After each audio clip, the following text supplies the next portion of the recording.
Hey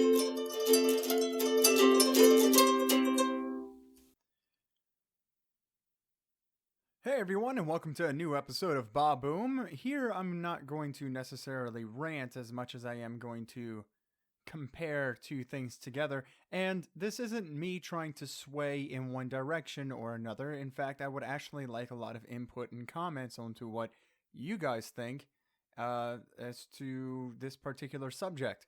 So, this subject that I'm going to be talking about is sports versus video games. Like, what are the differences and how are they actually a lot alike?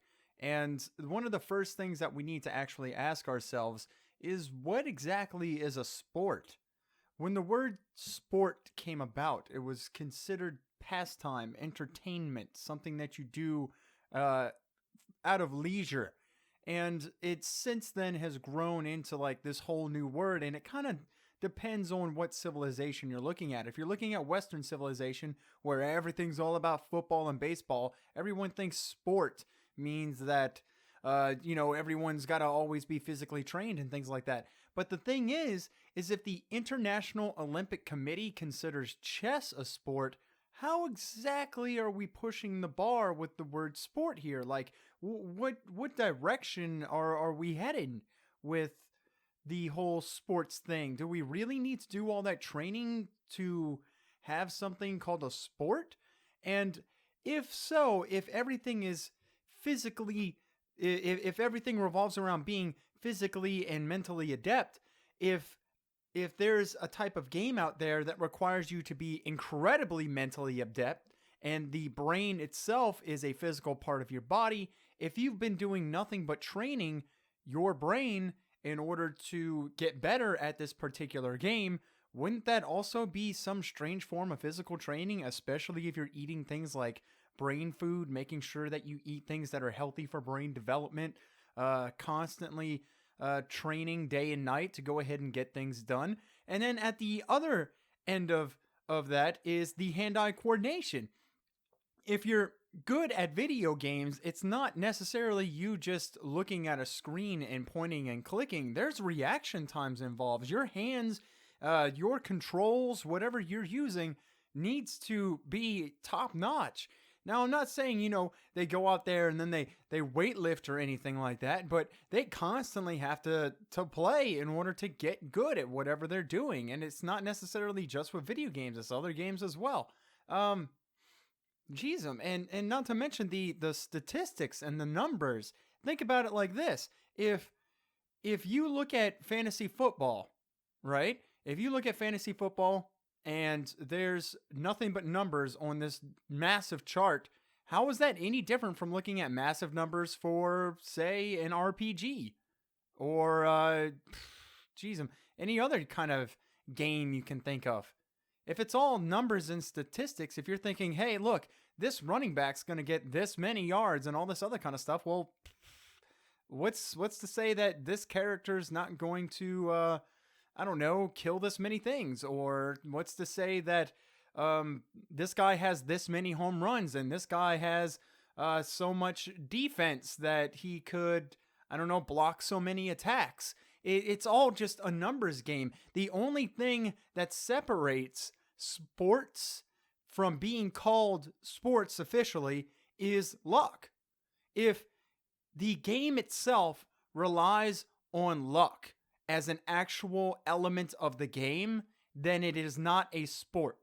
And that's a good example. A good example would be poker. Some people consider poker to be a sport, but we all know that card games kind of do have that luck thrown in there. Sure, there is definitely some skill involved, especially with reading your opponents, but what's drawn from the deck though is entirely luck based. It's no longer skill. That's not up to you.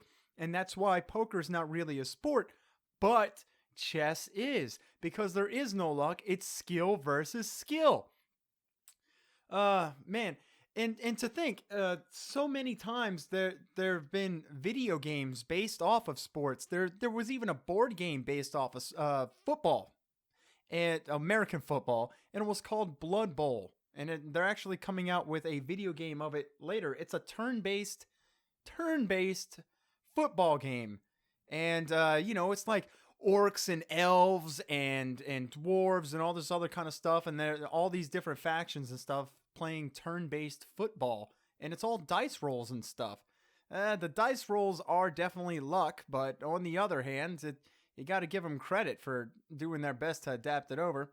Another one of those strange things that we have to figure out whenever we're playing sports or video games is sometimes we got to figure out who goes first, who makes a move first, whether it be a coin toss or a dice roll. It doesn't really matter. You're still relying on this slight bit of chance to see who gets to pick what decision is going to happen and start the game.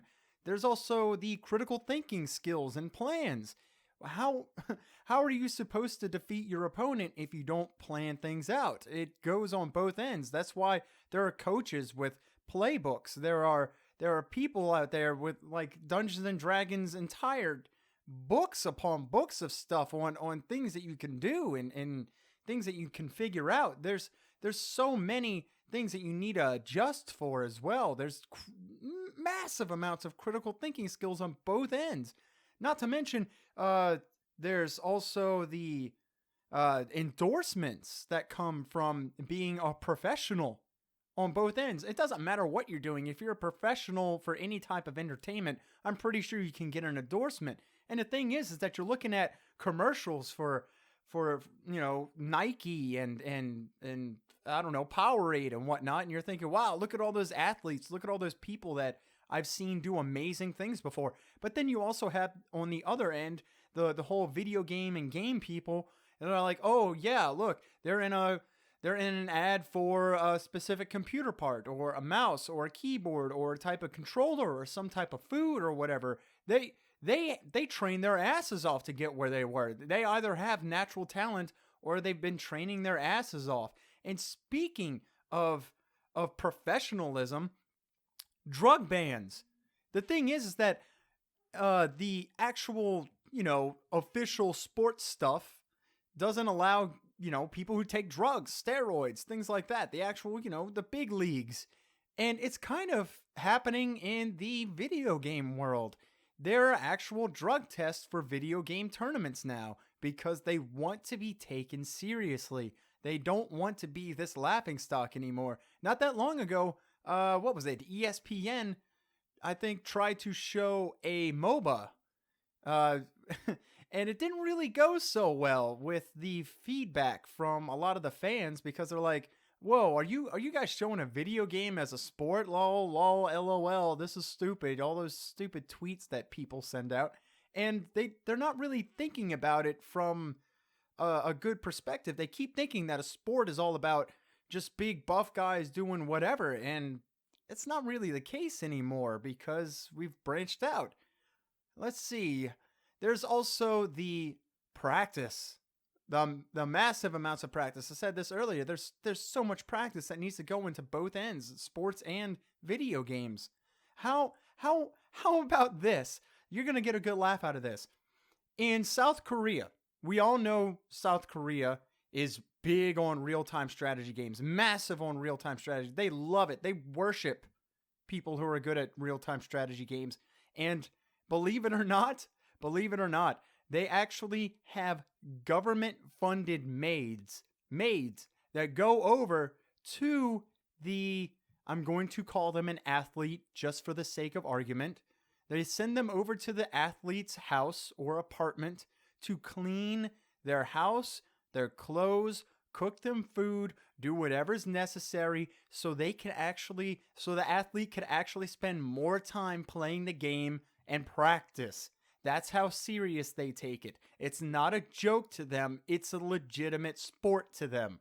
And we can't, as a civilization, say, hey, look, they're just stupid and crazy, whatever. It's just video games. I don't think you understand just how fast of a rate these people are playing these video games. If you were to watch them actually play with their hands on the keyboard, you would have no idea what's going on because they're just so into it. Not to mention the fan base. The fan bases are all the same. Any merchandise that comes out, they want to eat it up. They want to wear jerseys for their favorite teams. They want to represent their favorite country. They want to, they want to and what all the products that the professionals have. It's the fan bases are pretty much entirely the same. I mean, they'll even buy trading cards. There are trading cards for professional game players. Um, but geez, the only thing that I can really, honestly, wholeheartedly call a difference is is muscle. That's it. That's it. If both video games and sports require both athletes to be at their peak mental capacity, and then one sport and the sports requires them to be muscular, fine. That's what that particular sport does. It requires them to be muscular. But video games, on the other hand, this particular sport doesn't require them to be muscular. It only requires them to be at the top of their mental game the entire time. That's it. You're changing out a little bit of your brain power for muscle, or you can trade out your muscle for more of that brain power. That's it. That is the only differences that I've been able to conjure up in my mind as to what could potentially make video games and in Western sports all that different. There's not really a whole lot, like I've pointed out, and this rant wasn't really to side with one, but I don't understand where people are coming from when they say that video games can't be sports. It's just it can be. You I don't want to sound like a dick here, but you just don't know what you're talking about. And there's so many factors and stuff like that that could be, I guess, thrown in, especially with oh, maybe a video game dude could be a cheater or whatever. But that happens in sports too. How many times have I heard people yelling at a ref, "Oh, the ref was paid off," and all this other shit? you can't you can't do that. You can't do that with a video. And plus, trust me, whenever someone cheats in video game tournaments and stuff, they're banned. They're gone. If they figure out that they've been cheating, like wall hacking, aim assist, anything like that, they're out. They're gone. Like their reputation is down the drain. No one likes them anymore. So it totally works the same. But anyway, this has just kind of been like a food for thought. If you have any rebuttals, any other opinions, any other things that you want to point out that could make them similar or more different, please, I want to hear them. I'm not the kind of person that's going to ignore what you have to say. So thanks for listening. Do all that subscribing and bullshit, whatever, if you like this little rant. Yeah. Have a good day.